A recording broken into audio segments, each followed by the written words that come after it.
À Moscou, des initiés ont reconnu que Vladimir Poutine était régulièrement trompé sur la situation au front pour recevoir des récompenses. Lorsque Vladimir Poutine a rejeté sans hésiter la trêve de Noël et attaqué les villes pacifiques ukrainiennes en pleine nuit de Noël, beaucoup en Occident se sont demandé pourquoi. Eh bien, on pourrait penser que l'Occident fait pression. La situation sur le front, en particulier à Kupiansk, montre que les succès relatifs de la Russie commencent à reculer, l'économie russe est en surchauffe, au point que la Banque centrale ne sait même plus jusqu'où augmenter le taux directeur. Il serait logique de faire une pause pour préserver les territoires conquis. On dit que si Poutine s'était arrêté là il y a une semaine, il aurait pu par exemple conserver l'occupation de Kupiansk. Mais Moscou a officiellement répondu à la trêve de Noël. Non, ce n'est pas ça. Et c'est là qu'une enquête du Financial Times sort, qui, à mon avis, remet tout à sa place. La conclusion de ce journal est assez simple. Si quelqu'un en Russie pense que Poutine est un joueur d'échecs qui voit tout sur l'échiquier et déplace habilement les pièces, ce n'est pas du tout le cas.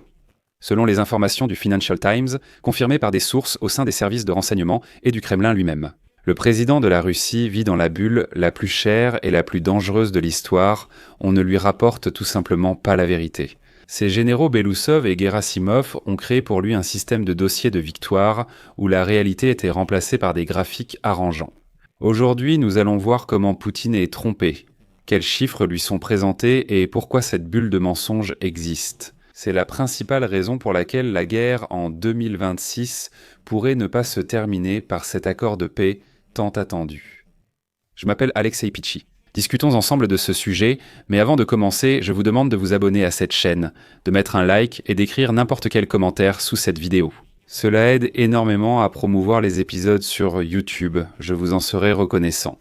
Et en plus, abonnez-vous à ma chaîne Telegram Pechi News, le lien se trouve dans la description de cette vidéo. Là-bas, nous publions les actualités en temps réel dès leur arrivée. Alors, qu'est-ce que le Financial Times écrit aujourd'hui ? L'enquête du journal indique clairement que le système de rapport du ministère de la Défense de la Fédération de Russie est devenu une usine à faux. Le schéma est simple. À chaque niveau, du commandant de bataillon jusqu'au chef d'état-major, les chiffres sur les pertes sont maquillés et les officiers russes poussent les soldats à lancer des assauts dans un seul but, simplement planter le drapeau russe. Filmer ce moment avec un drone et envoyer cette vidéo à la haute direction comme preuve que les Russes ont avancé sur la ligne de front. Et peu importe que, littéralement quelques minutes plus tard, ces soldats russes soient tués par un drone ukrainien ou même par l'infanterie ukrainienne et que le drapeau soit simplement retiré. L'idée, c'est de prouver aux généraux supérieurs avec cette vidéo que nous avons capturé un certain territoire et que nous méritons une médaille pour cela. Et voici le cas le plus retentissant, la prise par l'armée russe de villes fantômes. Vous vous souvenez des nouvelles sur la prise de Kupiansk ? Maintenant, ce sont les correspondants militaires russes pro-Z qui pleurent. À propos du fait que Kupiansk n'est pas du tout capturé, il est entièrement sous le contrôle des forces armées ukrainiennes, écrit le Financial Times. Une chemise a été posée sur le bureau de Poutine, où Kupiansk est déjà libre. À ce moment, les combats avaient lieu dans la zone industrielle, et la ville était déjà contrôlée par les forces armées ukrainienne. Mais le messager qui apportera la nouvelle de la retraite au Kremlin ne reste jamais longtemps. Les généraux craignent la colère, c'est pourquoi ils offrent à Poutine des villes comme cadeau pour les fêtes sur ce sujet. L'Institut de Washington pour l'étude de la guerre écrit dans son rapport que le 24 décembre, l'un des correspondants de guerre russes liés au Kremlin a déclaré rétrospectivement que les troupes russes avaient depuis longtemps perdu non seulement la ville de Kupiansk, mais aussi une grande partie de leur tête de pont, sur la rive ouest de la rivière Oskol, puisque les troupes ukrainiennes ont repris des positions directement au nord et au nord-ouest de Kupiansk, à Kondrachovka et Radkovka, ainsi qu'à la périphérie de Mirovo.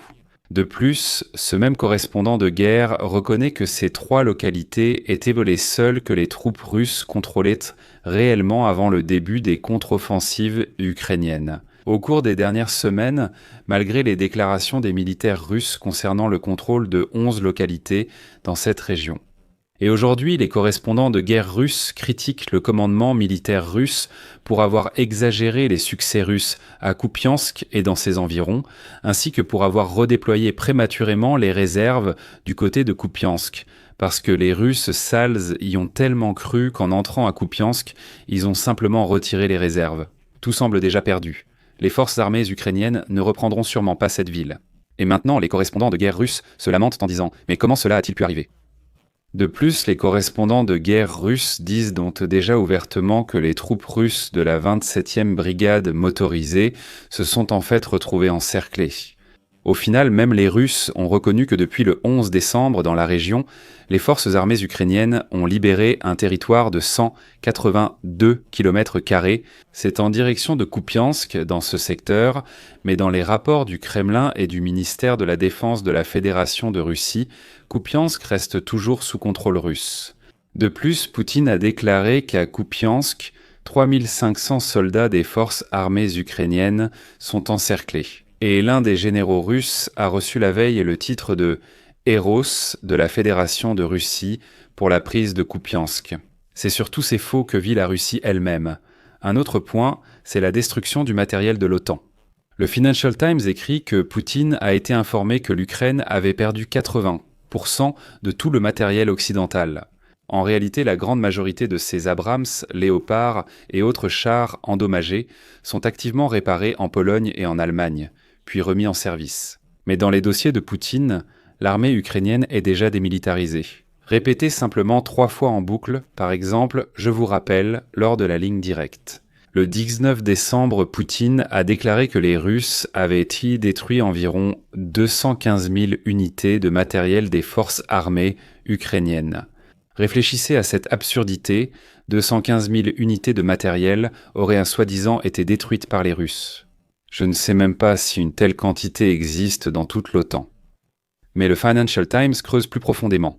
La tromperie ne concerne pas seulement le front, mais aussi l'économie. Belousov, d'ailleurs, est un économiste, et sa tâche était de mettre la Russie sur le pied de guerre. Il l'a fait, mais à quel prix ? On a récemment rapporté à Poutine une croissance du produit intérieur brut de 3,5% et, je cite, l'insubmersibilité du rouble. Mais selon le Financial Times, des sources à la Banque centrale de Russie évoquent une panique interne. L'inflation réelle est 2 fois plus élevée que l'officielle. Les généraux et fonctionnaires cachent à Vladimir Poutine que les usines de défense tournent surtout grâce à la surexploitation d'équipements irremplaçables à cause des sanctions. Et à un certain moment, toute cette machine militaire va simplement s'arrêter et ne pourra plus redémarrer. Et voilà que le Financial Times écrit qu'on dit à Vladimir Poutine que l'Occident est fatigué et que Donald Trump va bientôt tout bloquer. On va encore se battre un peu, c'est sûr qu'on va gagner. Mais en même temps, l'Ukraine fait activement avancer des plans de paix en 20 points. Les États-Unis promettent tout de même des garanties et des incitations économiques, et personne n'accepte de réduire radicalement les forces armées ukrainiennes. Et même à Washington, ils ont admis que oui, 800 000 est un chiffre adéquat. Mais comme l'écrit le Financial Times, Kirill Dmitriev, qui communique avec Witkoff, a convaincu Vladimir Poutine que Trump allait certainement démanteler l'OTAN. Et il suffit juste d'attendre un peu. Finalement, on comprend pourquoi Poutine a refusé les initiatives de paix de Trump. Le mensonge de l'entourage de Poutine donne au dictateur lui-même l'impression qu'avec un dernier effort, tout va s'effondrer. Lors de cette même ligne directe, Poutine a déclaré « Oui, nous voyons qu'il suffit d'un petit peu plus et tout va s'effondrer, l'Ukraine va s'effondrer, l'Occident va s'effondrer, tout va s'effondrer. » Mais il faut comprendre que ce dernier effort, ce sont encore 100 000 cadavres de Russes. Nous passons au point suivant. Au moment que souligne le Financial Times, il s'agit des pertes. Officiellement, Vladimir Poutine affirme que les pertes russes sont minimes, avec un ratio de 1 pour 10 face aux forces armées ukrainiennes. Vladimir Poutine lui-même a déclaré, selon ses informations, que l'Ukraine avait déjà perdu près d'1,5 million de soldats. Cela signifie qu'il pense qu'environ 150 000 Russes sont morts pendant toute la guerre à grande échelle.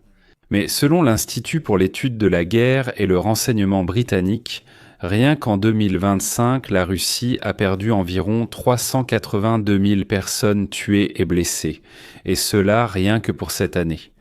L'Institut pour l'étude de la guerre a calculé qu'en 2025, la Russie a capturé 4 669 km² du territoire ukrainien, ce qui signifie que la Russie perdait 83 personnes pour chaque kilomètre de terre conquise. 83 personnes. Et comme l'écrit le Financial Times, les généraux cachent ces chiffres à Poutine en les répartissant entre différents ministères et en taisant le nombre de disparus. Poutine, persuadé d'avoir une ressource humaine inépuisable, a ainsi facilement rejeté la trêve de Noël.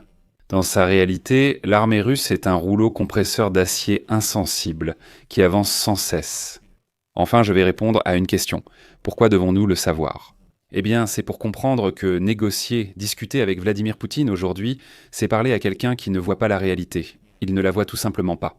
Toutes les propositions de Donald Trump, Volodymyr Zelensky, Mark Rutte, Emmanuel Macron et ainsi de suite se heurtent à ce mur de rapports victorieux de Valéry Gerasimov dans la tête de Vladimir Poutine. Kupiansk reste occupé par les Russes. Tant que Vladimir Poutine croit en cette prise et en l'effondrement imaginaire de l'Occident, il continuera malheureusement à envoyer des gens à l'abattoir. Mais en attendant, l'Occident doit définitivement étouffer l'économie russe, afin qu'elle s'effondre soudainement et définitivement à la surprise de Vladimir Poutine. Il n'y a tout simplement pas d'autre solution. Je vais m'arrêter là. Donnez votre avis et vos conclusions dans les commentaires sous cette vidéo, abonnez-vous à la chaîne, activez la cloche et n'oubliez pas de mettre un like. Les amis, si cet épisode vous a été utile et intéressant, vous pouvez soutenir le travail de cette chaîne YouTube par un don ou un abonnement payant via les liens et coordonnées dans la description de cette vidéo. Je vous serai reconnaissant pour tout soutien de votre part. C'est tout pour aujourd'hui, prenez soin de vous. Au revoir à tous, la suite arrive.